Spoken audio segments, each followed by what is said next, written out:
আজকে আমরা soil and biogeography থেকে কী সম্ভাব্য কোশ্চেন আসতে পারে সেটা সম্পর্কে ডিসকাশন করব। তো প্রথমটা দেখো, ইউনিট 1-এ রয়েছে definition soil as a component of biosphere. তো এটা একটা কোশ্চেন হতে পারে যে কীভাবে soil as a component of biosphere সেটা ডিফাইন করো।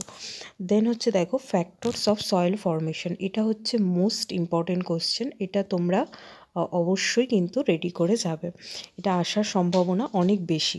তো এটা তোমরা ক্লাস 12 থেকে পড়ে আসছো, ক্লাস 12-এর বইয়েতেও তোমরা এটা পেয়ে যাবে।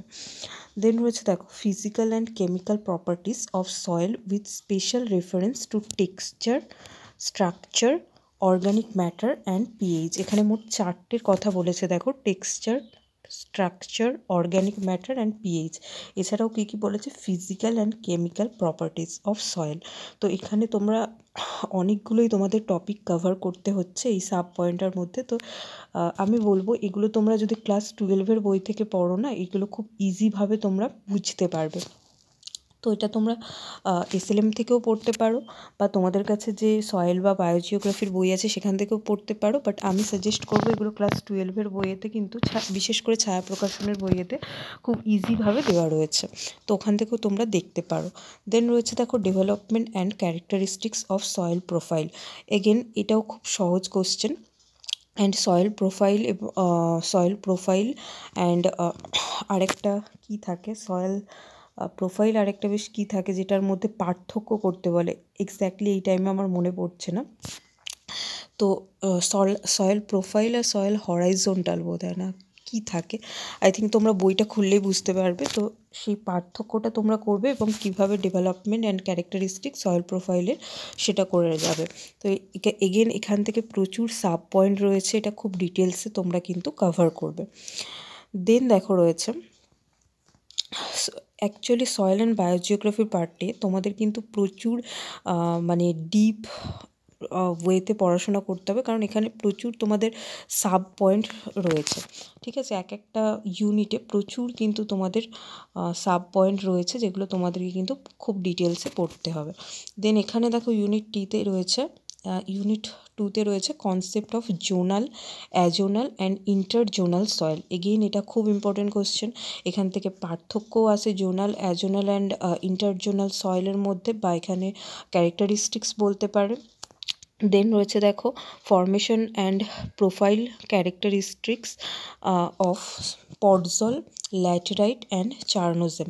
এগেন এখানে আবার 3টে কোশ্চেন, পডজল মৃত্তিকা, ল্যাটেরাইট মৃত্তিকা এবং চার্নোজেম মৃত্তিকার যে প্রোফাইল সেটা সম্পর্কে লিখতে বলতে পারে, বা ক্যারেক্টারিস্টিক্স লিখতে বলতে পারে। দেন রয়েছে দেখো scheme of classification of world soil. এখানেও এগেন 3টে পার্ট দিয়েছে, রাশিয়ান, ব্রিটিশ অ্যান্ড ইউএসডিএ।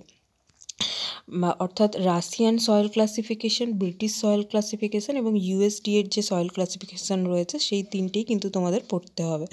দেন রয়েছে দেখো সয়েল ইরোশন কী, তার কারণ কী, তার প্রসেস কী এবং সেটা মিটিগেশন করার জন্য কী আমরা পদ্ধতি ব্যবহার করতে পারি। দেন কী রয়েছে কনজারভেশন অফ সয়েল, মৃত্তিকা সংরক্ষণ কী করে করবে, তার ইম্পর্টেন্স কী এবং কী পদ্ধতিতে আমরা করতে পারি। তো ওভারঅল এই ইউনিট 2-এর মধ্যে প্রচুর কিন্তু সাব পয়েন্ট রয়েছে এবং প্রচুর ডিটেলসে তোমাদের কিন্তু প্রচুর টপিক কভার করতে হবে। তো এক একটা এরকম সিলেবাসের পুরো ওয়ার্ড ধরে ধরে কিন্তু তোমাদের ডিটেলসে পড়ে যেতে হবে। দেন রয়েছে দেখো fundamentals of biogeography and ecosystem. এখানে রয়েছে দেখো definition and scope of biogeography, এটা একটা কোশ্চেন। দেন হচ্ছে মিনিং অফ বায়োস্ফিয়ার। দেন হচ্ছে ইকোলজি অ্যান্ড ইকোসিস্টেমের মধ্যে পার্থক্য করে যাবে, সম্পর্ক কী ইকোলজি অ্যান্ড ইকোসিস্টেমের মধ্যে, তার উদাহরণ কী, এগুলো ডিটেলসে পড়ে যাবে।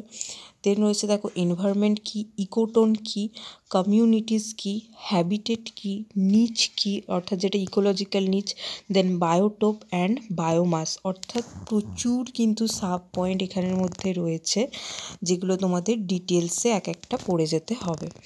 দেন রয়েছে দেখো বায়োজিওকেমিক্যাল সাইকেল, যেগুলোর মধ্যে সেই তোমাদের কার্বন চক্র, অক্সিজেন চক্র, ফসফরাস চক্র, নাইট্রোজেন চক্র, এগুলো সব পড়ে যেতে হবে। দেন দেখো transfer of material and flow of energy. Through food wave and food chain. Again food wave and food চেনের মধ্যে পার্থক্য। দেন রয়েছে দেখো ইকোসিস্টেম মডেল কি।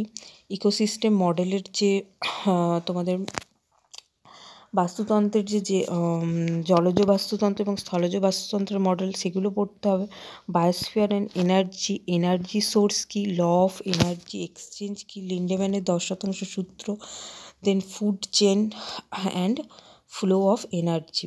তো এগেন অনেক সাব পয়েন্ট রয়েছে যেগুলো তোমাদের ডিটেলসে এখানে কিন্তু পড়তে হবে। এখানে সেরকম কোনো রকম সাজেশন হিসেবে আমি বলবো না। এখানে অ্যাকচুয়ালি পুরো সিলেবাসে যে ওয়ার্ডগুলো রয়েছে সেই ওয়ার্ডগুলো ধরে ধরে তোমাদের কনসেপ্ট কিন্তু ক্লিয়ার করে তবেই তোমরা ভালোভাবে লিখতে পারবে। অর্থাৎ এখানে কোথা থেকে কোশ্চেন আসবে সেটা কিন্তু আগে থেকে সাজেস্ট করা যায় না। দেন রয়েছে দেখো biomes of the world, tropical rain forest and temperature grassland. তো এখানে তোমরা বায়োমস কি, বায়োমসের শ্রেণীবিভাগটা পড়বে অ্যান্ড ডিটেলসে পড়ে যাবে ট্রপিক্যাল রেন ফরেস্ট আর টেম্পারেচার গ্রাসল্যান্ড।